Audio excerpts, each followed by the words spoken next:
Hello and welcome to Glasgow Rangers Nation with me, your host Owen, the channel that brings you your team every single day, the channel that keeps you up to date with all the very latest at the club. Well, got a lot to get through today, this morning, or it could be even this evening, or it could be this afternoon, even depending on when you are picking up this video. One thing I obviously like about our subscribers is when you watch these videos, you watch them at all times and you comment at all times, and we love reading your comments, so thank you so much. We're going to talk about Philippe Clement, obviously. We're going to talk a little bit about Abdallah Sima. We're going to talk about Nicholas Raskin. We're going to start to talk, obviously, about Thursday's game against Sparta Prague in the Europa League. Obviously, we'll have a proper preview later on in the week. And a reminder, tonight on the channel, we have a live podcast at 7:35. It is myself and the fantastic Marina Ballantyne and the amazing Caroline Morrison from Heart and Hand coming on to talk all things Rangers on the podcast. So come and join us for that podcast at 7:35 tonight. Well, let's start off by talking a little bit about Nicholas Raskin. Now, Nicholas Raskin this season, his figures don't look overly impressive, do they? 13 appearances, 1 goal, 1 assist. He's certainly been at times this season perhaps not played his best football, and I think part of that is down to the fact of how he's been used. And I think Michael Beale kind of got away from using him in his best position, and I don't know, moved him around, perhaps confused him with what he asked him to do. And I think Raskin suffered as well from the fact there was games where he had the ball, he carried the ball forward, and there was literally nobody there to pass the ball to. You can see at times in those games his frustration. The way he kind of was shouting and bawling and yelling at other players, and there was a frustration there. Now, I think on Saturday, we got Nicholas Raskin somewhere back near his best. Somewhere, obviously, back to being the Raskin of last season. I thought Raskin was fantastic on Saturday. Now, I've heard some Rangers fans call him lazy, which I don't understand at all. Now, here's his heat map from Saturday's game. And you can see he put in one hell of a shift on Saturday. He was everywhere. Really working hard, getting forward, getting back, really creating and, getting the tackles in. And what I think worked well with Raskin on Saturday was the fact that he was used more correctly by Philippe Clement. For me, Raskin is not a 6. He's not a player to sit. He's not a player that he's going to sit back there, break things up. He's not Ryan Jack. He's not a Ryan Jack replacement. As much as, some fans may want him to be that Ryan Jack replacement, or that the new Ryan Jack. He isn't that type of player. Raskin is more a number 8 for me. He's a box-to-box midfielder, and that's where he was used for Standard Liège, and that's where he's used when he plays for the Belgian under-21s. Like I said, he's not a defensive midfielder. He's not a holding player.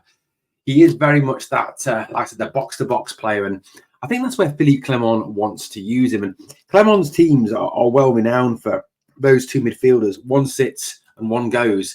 And I think that's what we're going to see from Clement. Raskin being the one of the two that goes, and whether it be Lundstrom or Jack or whoever it is alongside him, been the one that sits and breaks up play. But look, I thought Nicholas Raskin was excellent on Saturday.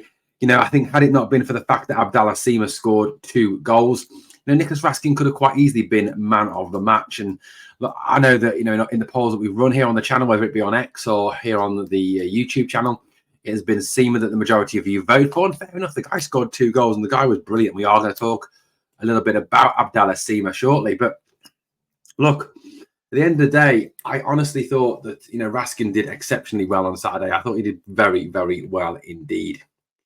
Now, for his first game in charge, I thought Philippe Clement was absolutely fantastic. I thought that he brought passion, he brought control, he brought structure, purpose to our play.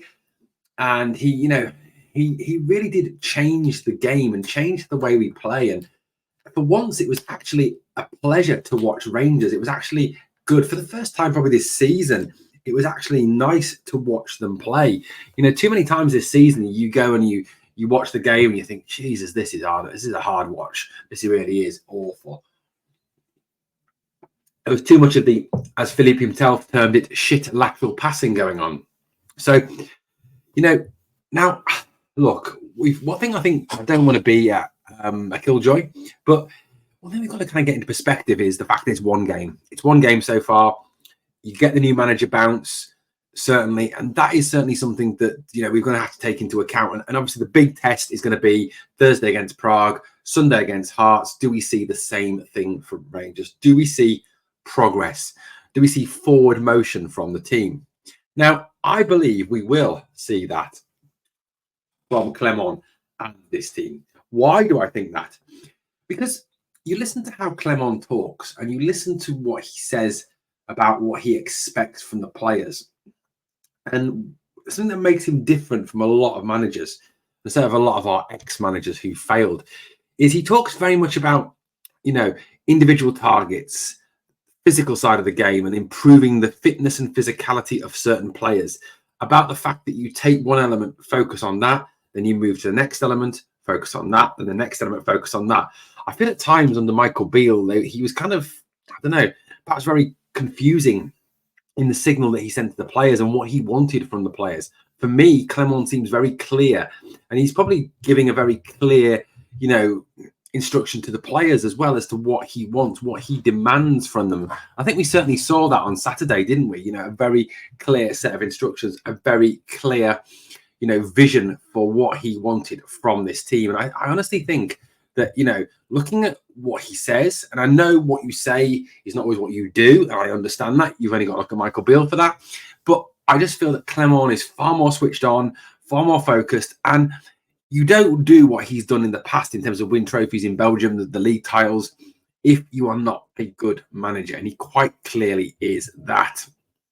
To me, they just seemed, amongst all the players, more purpose, more focus, more intensity, and a clearer vision of what they needed to do to actually win a football match. Under Michael Beale, it was dross, it was inane. I don't think there was a single game that I thought we actually played well. I know there's some Rangers fans out there who, and I don't understand them, who thought we had a great game against St Mirren and a great game against Ross County. Realistically, you know what? Keep on thinking that, because I'm worried about you. But there was very few games where you actually watched and enjoyed the watch. I enjoyed the watch on Saturday. It was a good performance by the boys. Now, one player who was a massive part of that was Abdallah Sima. And Abdallah Sima, for me, played exceptionally well on Saturday. And it wasn't just the goals that Sima scored. It wasn't just, how he took and finished his chances. I mean, two obviously very different finishes. Number one, take it from on the right to attack the back four, hit the shot across Marshall and score the goal. And then the second one on the turn, back to goal and to turn and smash it into the back of the net, which is great technique to get over the ball, to bring your body round so it doesn't fly up over the bar and score the goal. Brilliant for me. Great from Abdallah Sima. Absolutely fantastic. Now, it wasn't just that. It was also the way he ran with the ball, the way he attacked the defenders, the way he had a very much a go forward strategy. And also there was times when, he would go towards the fullback, face up the fullback, and then go, come on then, and go past him like he wasn't even there, using his pace and his strength. And I thought that Abdallah Sima was absolutely exceptional on Saturday. I thought he did very, very well. And again, was man of the match. Those two goals that he scored were brilliant. And look, there's an awful lot of conversations around, can we keep him? Will he be able to, get that, seal his move from Brighton? And I think, Sima said it best when he said, we'll obviously have to wait and see. This is not the time to be talking about it. I think in the time to be having that conversation will be perhaps, at the end of this season. It's not now. We need to focus on getting the best out of Sima, keeping him focused. I honestly believe with this guy and the way he's playing, and in fact, he's scoring different types of goals as well. He's scoring shots from distance, tap-ins like the one against Betis. He's making a nuisance of himself. He's playing like a wide striker and doing a great job of it. And I honestly think that this lad can get 15 to 20 goals this season to supplement whatever we can hopefully get out of Danilo as well. So, overall, really pleased with what Sima has done. And he certainly seems to be developing a real love for the club as well. Now, Sima has been talking to the media ahead of the Sparta Prague game on Thursday. And, Abdallah Sima is someone who, does understand Czech football, having played there for Slavia Prague, one of Sparta's city rivals. So he understands what Sparta Prague are like. He's been there, he understands the atmosphere and what we will face. And it will be a cauldron there on Thursday, and it'll be a tough game. And we'll talk a little bit about it shortly. But Abdallah Sima, has insisted to, talking to the media, that Rangers can get our Europa League campaign back on track, and he believes we can beat Sparta Prague in the Czech capital on Thursday. Sparta were a big rival for Slavia Prague when Abdallah was there. He says, I know them well from my time in the Czech Republic, and it will be a hard game for us. The quality we have here makes me think that we can beat them over there. That's what I believe. Sparta are a big team in the Czech Republic, so we are going to have to play at the level we showed against Hibs, but I am expecting us to win. For sure, it's 2 years since I left Prague, but I have a lot of good memories of my time in the city. I was a Slavia Prague player, so for sure the Sparta fans will not like me, but I'm happy to be going there in a Rangers shirt and will be doing everything to win this game. So very positive words from Abdallah ahead of this game. And I think he is right, being a Slavia Prague player, being someone who was a rival, I think the Sparta Prague fans will obviously target him. And what better incentive does he need to shove it back down their throat, than if he is getting that stick from them? He certainly is, I think, capable of hurting them. He has that European experience. When he was at Slavia, he was fantastic. He destroyed Rangers in that game, didn't he, as well, in the Europa League game. So, look, he's very confident. I think we need to be confident as well. Yes, it will be a tough game. Yes, it will be a cauldron.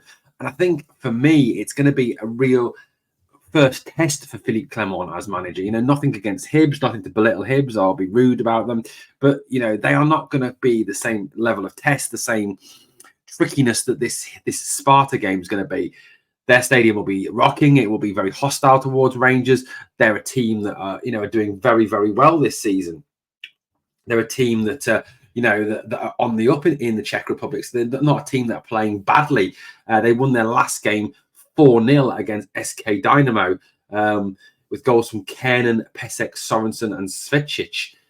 They are currently sitting top of the table, 2 points clear of Abdallah's former club Slavia. So they're a good team. They are a very good team. Yes, they lost their last Europa League game to Betis, a team that we beat.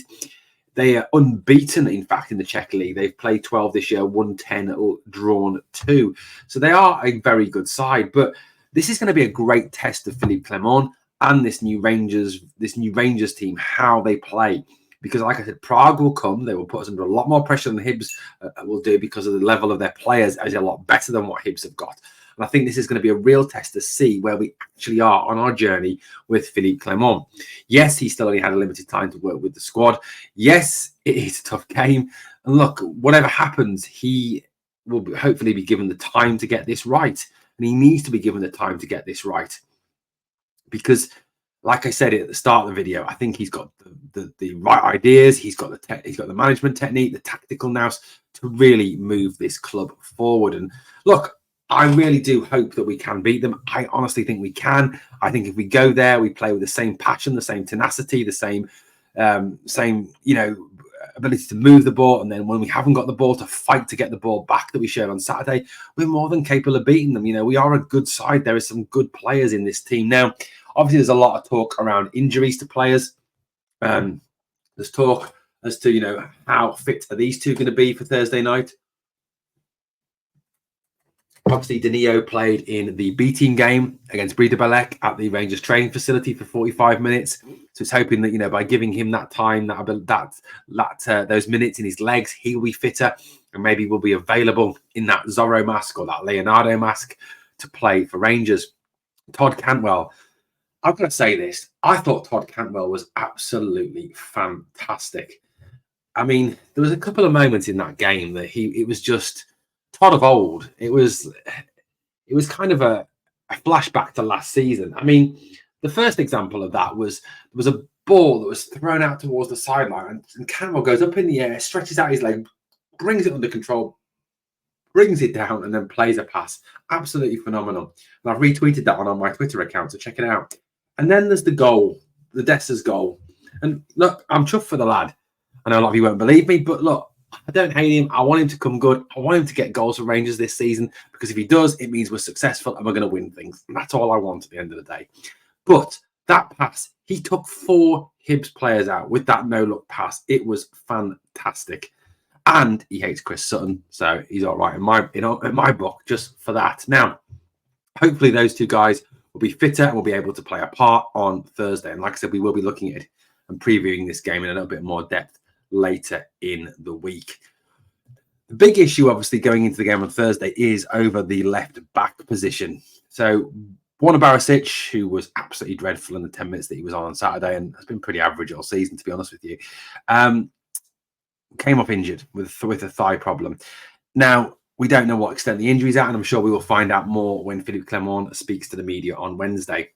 But if he is out, what are the options there at left back? You know, you look at the European squad, you look at who we've got in the European squad, you know, who can play there for us? What would be the answer if we were unable to use Borna Barisic? I mean, look, the ideal solution is obviously to have to have Ridvan Yilmaz, but Michael Beale, in his infinite wisdom, decided that that wasn't wise due to restrictions on a number of things, like, for example, foreign players and keeping the Scottish quota up, and obviously over Ridvan's fitness. So, look, that's what he decided. Was that the right decision? No, probably not. It was probably a ridiculous decision. You know, Michael Beale made a lot of ridiculous decisions whilst he was at the club. So we are in a position where we do have to find a new left back if Borna Barisic is not fit. So what is the answer? What can we do there? So if we look at the European squad, here is the European squad as it is. This is from the Rangers website. Defenders: James Tavernier, Connor Goldson, John Souttar, Borna Barisic, Dujon Sterling, Ben Davies. So looking at that, you've got probably Ben Davies and Dujon Sterling are your only options at left back if Borna is not fit. Obviously, Dujon Sterling is not left-footed, but has played left back this season. Ben Davies is left-footed and has, in England, played left back. So realistically, the options are either we play Davies or we play Sterling. You know, looking at that European squad as it is, you know, Divine's not in that squad. God knows why. But, you know, that's the squad that Beale's left us with. That's the squad that, you know, we've got to kind of deal with. So I think it's going to come down to possibly, if, you know, Borna's not fit, Ben Davies needs to start there, or it looks like Dujon Sterling. Although, again, there are a lot of uncertainties over Dujon Sterling. You know, he wasn't in the squad for the game against Hibs. He didn't play for the B team. He wasn't one of the players that was chosen to play in the B team. So, look, what do we do? Like I said, if Borna isn't fit, and realistically, you know, unfortunately, he is the only option. But if he isn't fit, it's going to be Davies or it could be Sterling if Sterling's fit. But like I said, we don't know what the situation is with Dujon Sterling. Well, guys, let me know what you think of the stories we've covered this morning, this afternoon, this evening in the video.